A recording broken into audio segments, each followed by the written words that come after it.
Sous la pluie battante d'une nuit d'octobre, Julien, trempé jusqu'aux os, frappa à ma porte avec une urgence qui me glaça le sang. Ses yeux, d'un vert éclatant, brillaient d'une détresse que je n'avais jamais vue chez lui. Mon beau-fils, cet homme de 27 ans qui semblait toujours si sûr de lui. « Léo, il faut qu'on parle maintenant », murmura-t-il, sa voix tremblante trahissant un secret trop lourd à porter. Nous étions à Aix-en-Provence, dans une maison aux murs ocre où ma femme, Claire, et moi avions construit une vie stable, presque banale, depuis 15 ans.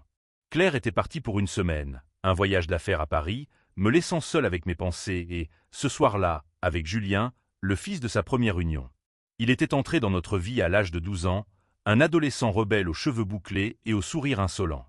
Aujourd'hui, il était un homme, graphiste talentueux, vivant à Marseille mais revenant souvent pour voir sa mère ou, comme je commençais à le comprendre, pour autre chose. « Entre, tu vas attraper froid », dis-je, tentant de masquer l'inquiétude qui montait en moi. Julien s'assit sur le canapé du salon, ses vêtements dégoulinants formant une flaque sur le parquet.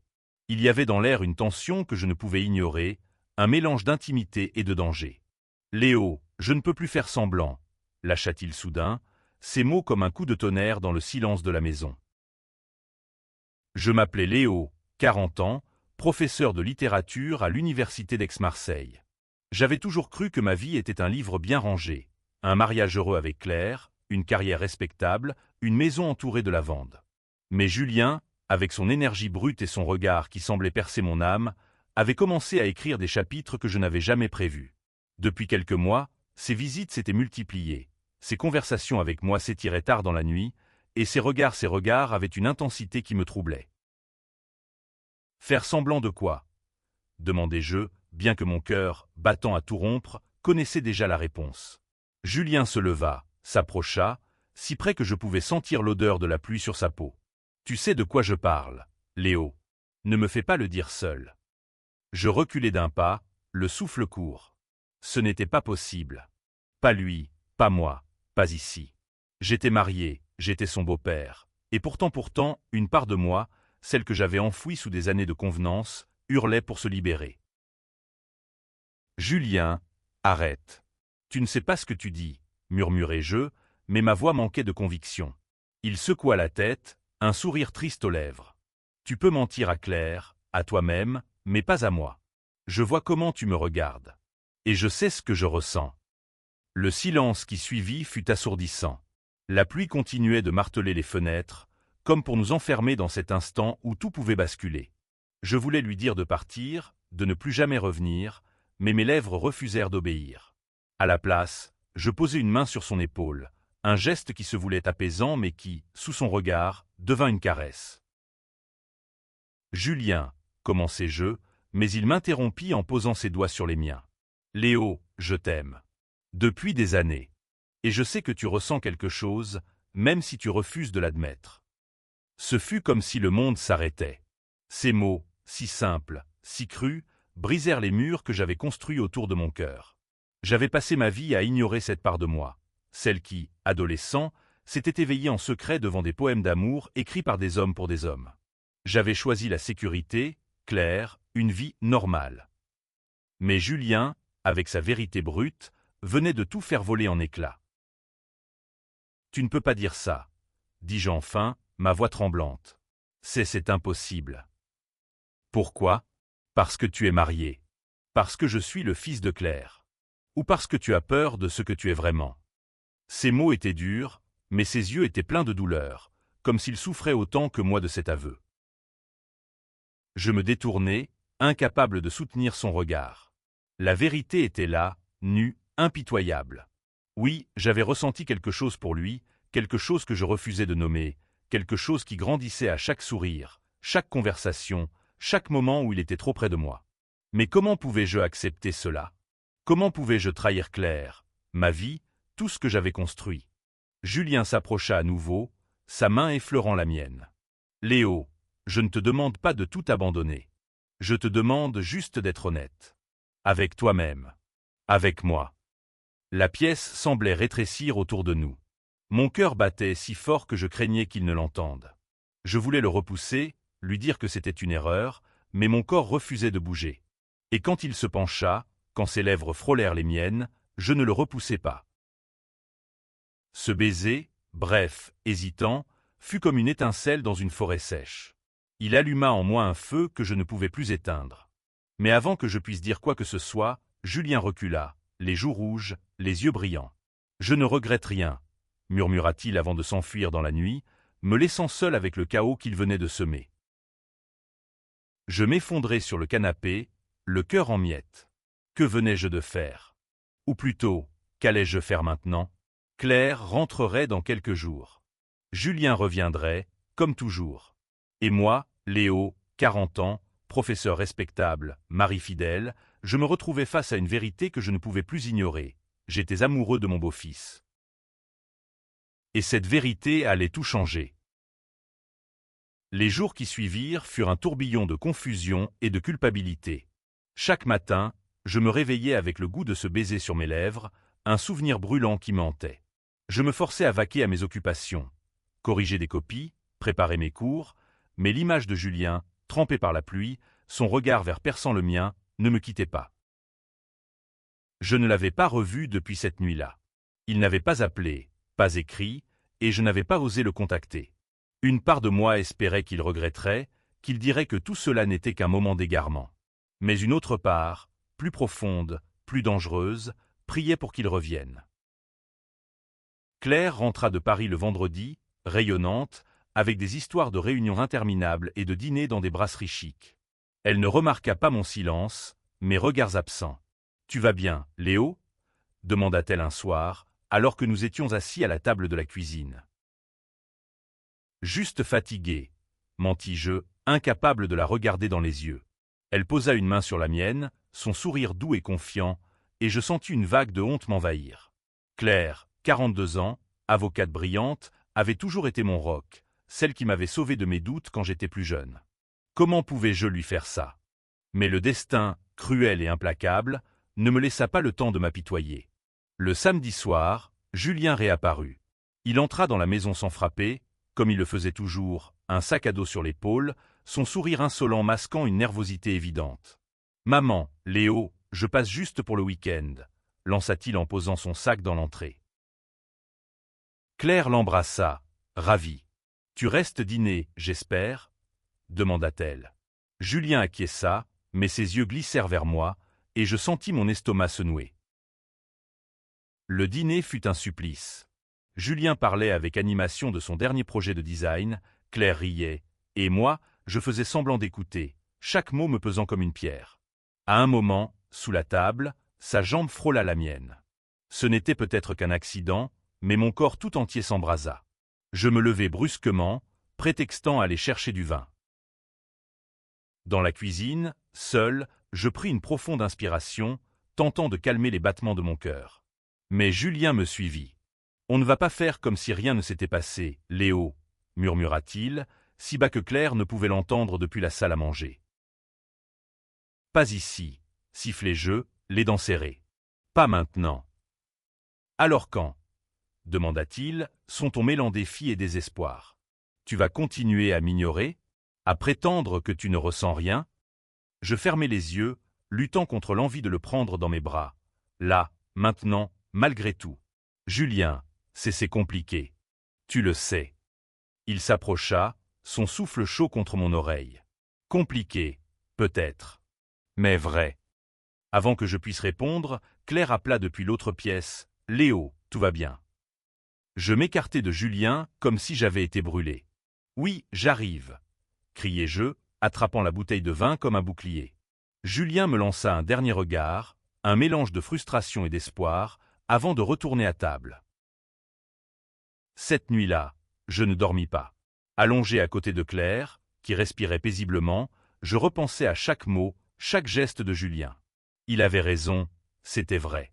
Ce que je ressentais pour lui était réel, brut, indéniable. Mais c'était aussi une trahison, une bombe à retardement qui menaçait de détruire tout ce que j'avais construit.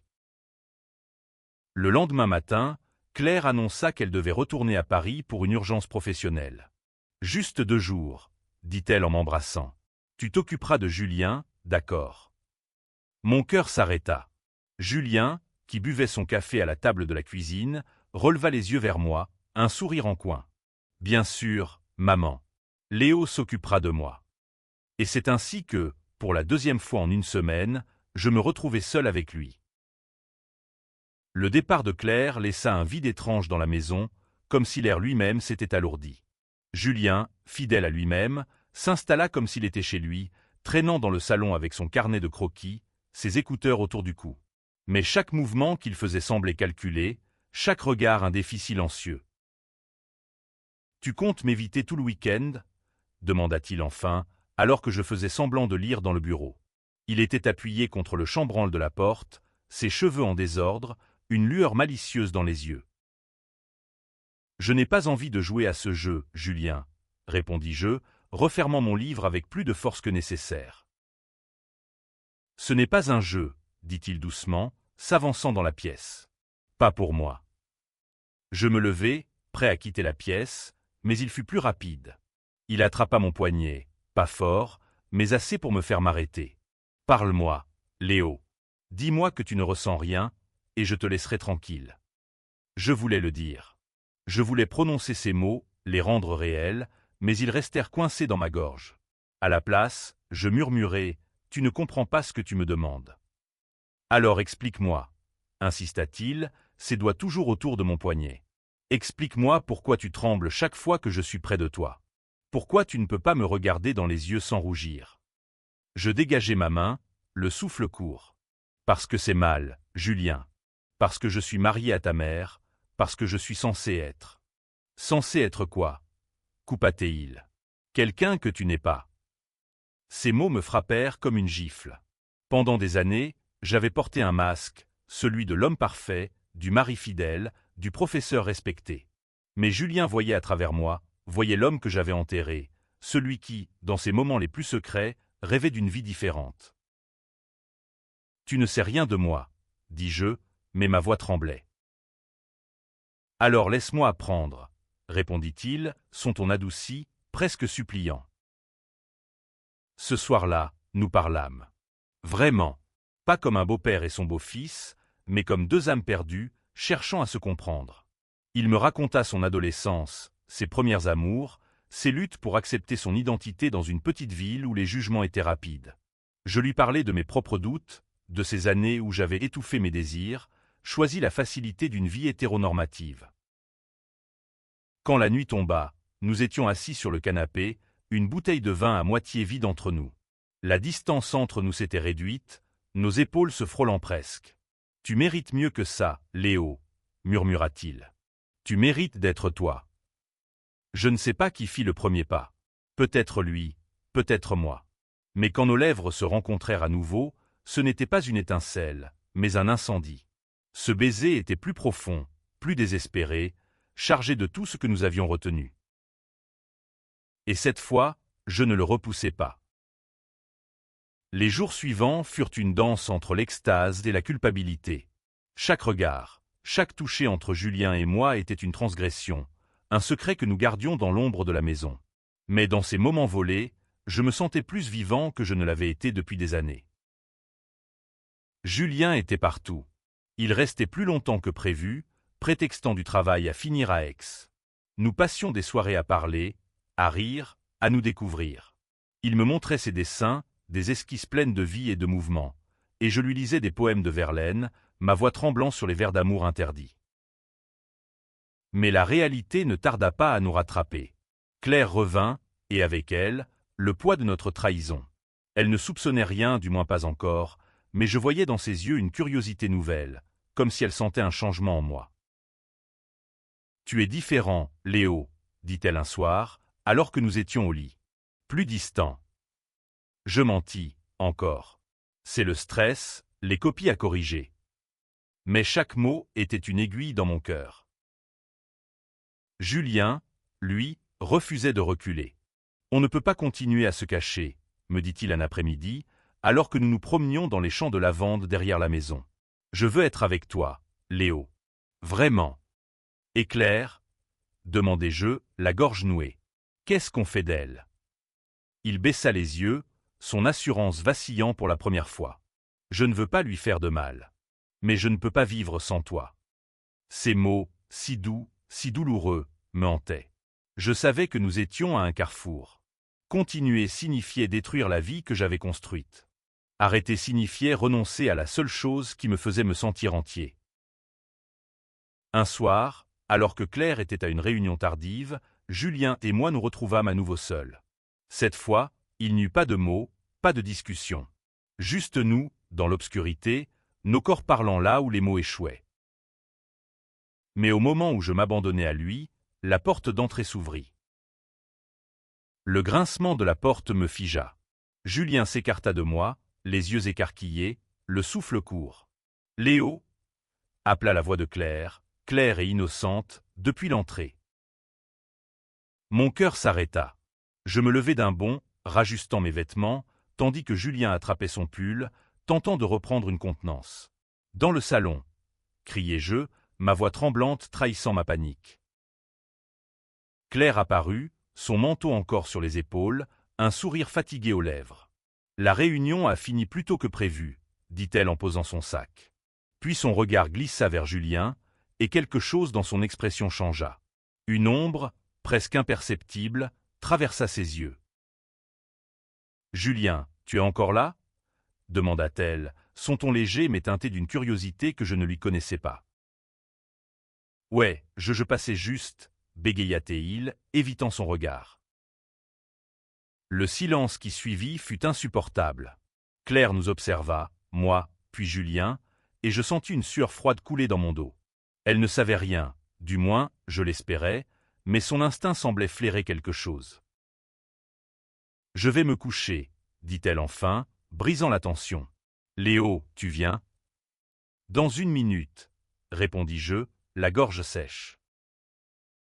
Quand elle disparut dans l'escalier, Julien murmura « On doit être plus prudent. »« Prudent ?» sifflai-je. « Julien, ça ne peut pas continuer.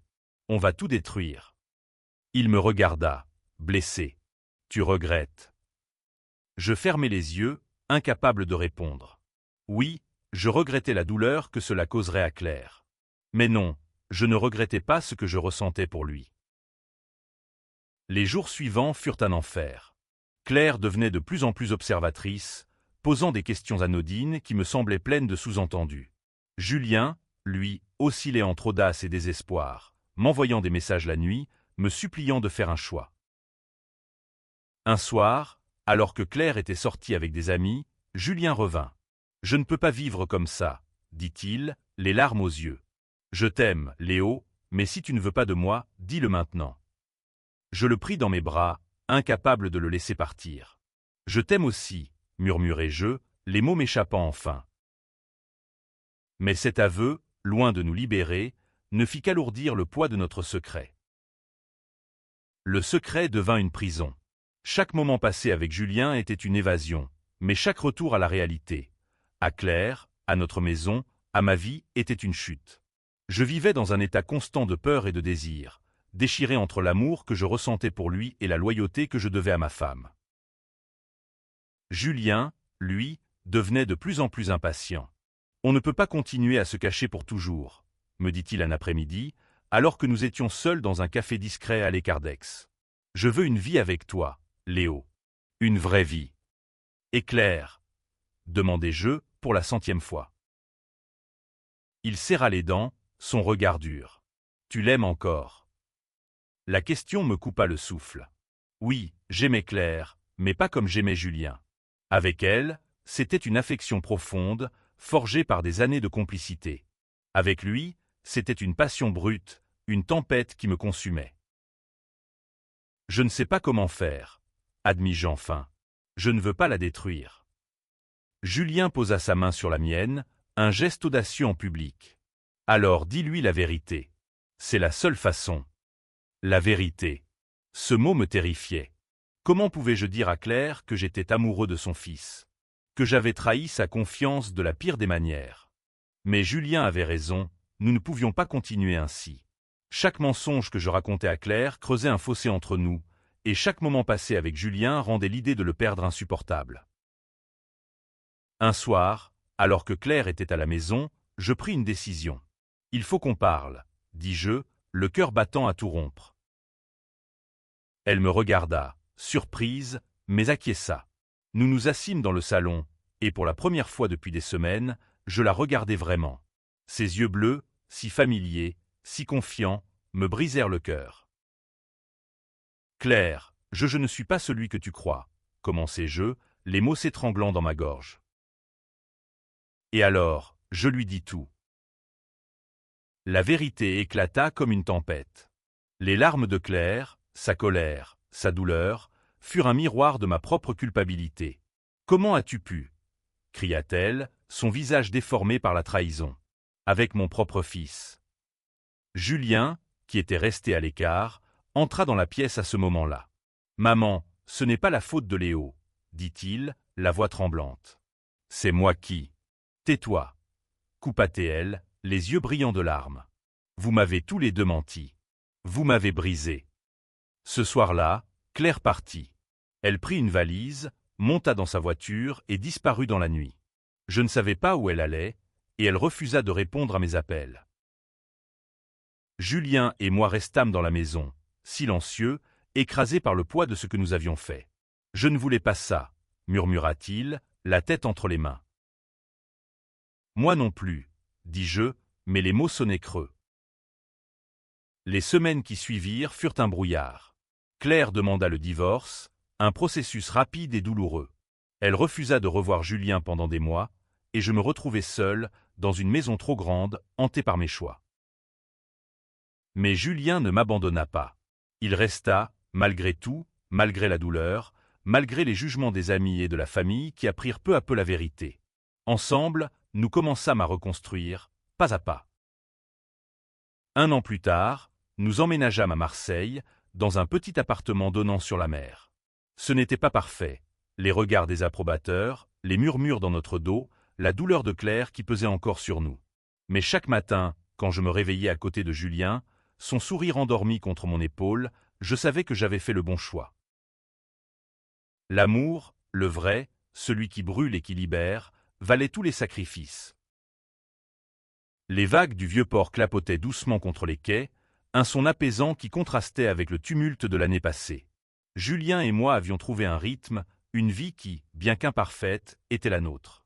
Nous avions appris à naviguer dans les eaux troubles des jugements, des doutes et des blessures que nous avions causées. Un soir, alors que nous marchions main dans la main le long de la corniche, Julien s'arrêta soudain. « Léo, tu regrettes ?» demanda-t-il, ses yeux cherchant les miens. Je pris une profonde inspiration, repensant à tout ce que nous avions traversé, la douleur, les larmes, mais aussi les moments de joie pure, les rires partagés, les nuits où nous nous endormions en parlant de l'avenir. « Non, » dis-je enfin, ma voix ferme. « Je ne regrette rien. Pas toi. Pas nous. » Il sourit, un sourire qui valait toutes les tempêtes. Quelques mois plus tard, nous reçûmes une lettre de Claire. Elle était brève, mais ses mots portaient une lueur d'espoir. « Je ne suis pas prête à pardonner, mais je veux essayer de comprendre. Peut-être un jour, nous pourrons parler. » Ce n'était pas une réconciliation, pas encore, mais c'était un début. Julien et moi continuâmes notre chemin, ensemble, dans une ville qui nous acceptait tels que nous étions. L'amour, nous l'avions appris, n'était pas une ligne droite. C'était un voyage, fait de chutes et de victoires, de doutes et de certitudes. Mais au bout de ce voyage, il y avait nous, imparfaits, humains, mais enfin libres. Et cela, rien ni personne ne pourrait nous l'enlever.